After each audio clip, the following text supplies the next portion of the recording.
witness. We become evangelizing about the gospel. Why is it so important that we do this? You see, we must have a view of heaven. Can I say that? We must have a view of heaven and a consciousness of hell. Nowadays, most pulpits are shying away from talking about heaven and hell. But that is the core mandate that Jesus has given.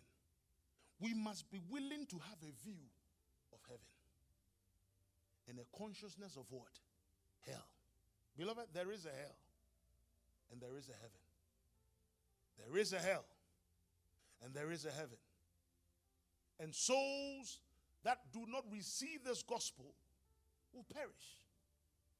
But to save them from perishing, we must give them a glance, a view of heaven. How do we do that? Come with me to Luke 16, 19. Luke 16, 19. Let's look at the rich man and Lazarus. Luke chapter 16, verses 19. There was a certain rich man which was clothed in purple and fine linen and feared seriously every day. And there was a certain beggar by name Lazarus. Now look at that. There's a rich man and there's a beggar, all right, named Lazarus, which was laid at his gate full of sores and desiring to be fed with the crumbs that fell from the rich man's table. Moreover, the dogs came and licked his sores. And it came to pass that the beggar died and was carried by the angels into Abraham's bosom. That is a heavenly view. Do you see that? He was carried into Abraham's bosom. And the rich man also died and was buried. Come on. And in hell, he lifted up his eyes. So now the rich man is lifting up his eyes onto the heavens. Are you following with me? Come on. And in hell, he lifted up his eyes, and being in torment, and seeth that Abraham afar off, and Lazarus in his bosom. We must have a view of heaven and a consciousness of hell. Are you with me?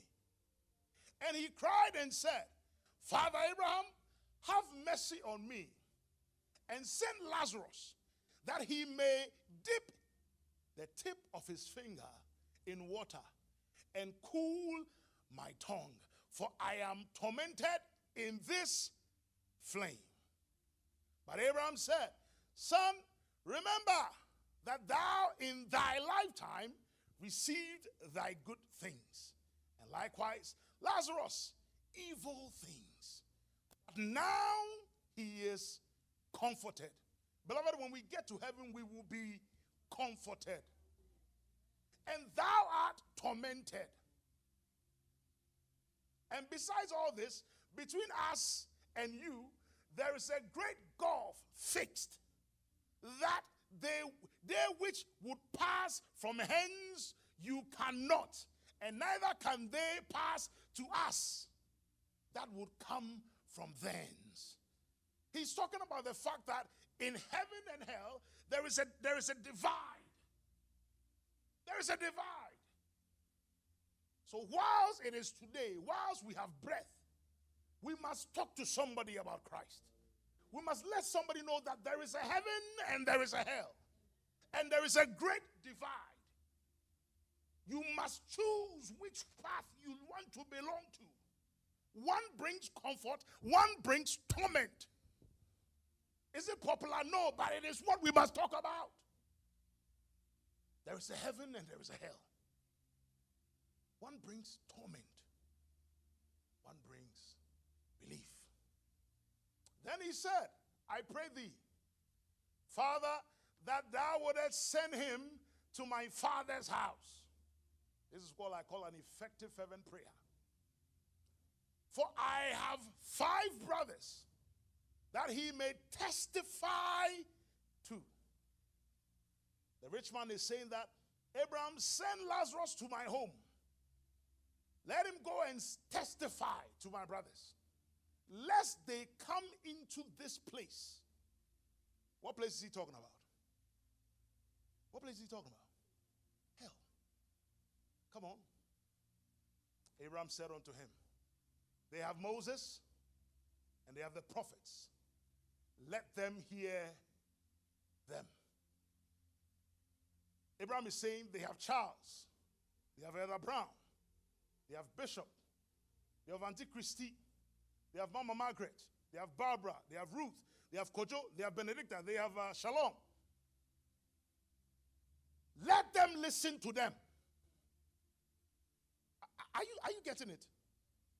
He's saying that you and I, we are here. No one is coming from heaven to come and witness to somebody. And no one is coming from hell to do a witnessing. You that are on this earth, this is our assignment. We must witness to somebody. You see, when you have the heavenly view and the consciousness of hell, it quickens you that whilst you are alive, there is more to this life than just you building and earning money and acquiring properties. No, there is a higher mandate that you must live up to. Amen? You have a higher mandate to live up to. And he said, nay, Father Abraham, but if one went unto them from the dead, they will repent. Absolutely not. And he said unto him, if they hear not Moses and the prophets, neither will they be persuaded, though one rose from the dead. The work of evangelism is not unto the dead, it's unto the living. The work of the evangelism is not unto the dead, it is unto you and I, the living. Whilst we are alive, we have a work to do. We have a charge to keep. Amen? We have a charge to keep. It is encompassed on you and I to tell somebody about Christ. This week, it is my challenge to us all, myself included, that tell somebody about Christ. No, really take time and talk to somebody about Christ. It may not be a person, don't go into your comfort zone. Go to somebody that you will naturally not associate with. A neighbor that you've never spoken to. A co-worker that you don't see eye to eye with. Somebody you see in your neighborhood on the street that you've never spoken to. Talk to somebody about Christ. Amen? Be willing to listen and share your testimony. And it is through your testimony that someone may be won for the kingdom. Like I said, it will be of great delight when the roll is called and a soul that has come into the kingdom, it is on your credit that you won somebody to the kingdom of God. Amen. This morning it is my prayer that the Lord will touch our hearts on this day of Pentecost, that we will be quickened, have a new look, focusing and having a view of heaven and the consciousness of hell, that we have a charge to keep. We will share our testimonies. We will speak to somebody about Christ, and we will sacrifice for the gospel. You see, sometimes, it is not all glossy. Being a child of God is not all rosy. There will be obstacles. There will be challenges. I remember years ago, about 15 years ago, I worked with the state government and I was having a challenge because of church ministry. And it got to a point that my commander literally eventually spoke to me and said, you need to pick. It's your church or your job. And he said it without any ambiguity. And I went home and I spoke to my brothers and I was like, what did I do? And I remember one of my little nieces, she said it innocently. She said, Uncle, doesn't the Bible says you can't be on both sides? So choose God. She just said it like a child. Just God. So I went to work and I said, well, I guess I have to resign. And I resigned. And it wasn't that you resign and, you are given some roses. No. You resign and you face difficulties. But looking back on it was the best thing that happened to me. Amen? It was the best thing. Why? Because it caused me to realign myself to this gospel. That sometimes we can get so caught up in this life. We can get so caught up in the race of life. We forget that we have a mandate. Heaven is real. Hell is real. Tell somebody about Christ and save a life. Save a life. Rise to your feet. Rise to your feet. Rise to your feet. I want you to talk to God in your own way.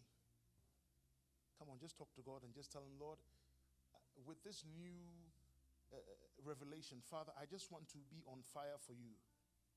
Going forward, Lord, I want to be on fire. I want to put you in view. I want to have you in view. Whatever I am doing, Father, you must come first. You must come first. Not my finance, not my home, not my properties. Lord, you must come first. I want to be on fire for you.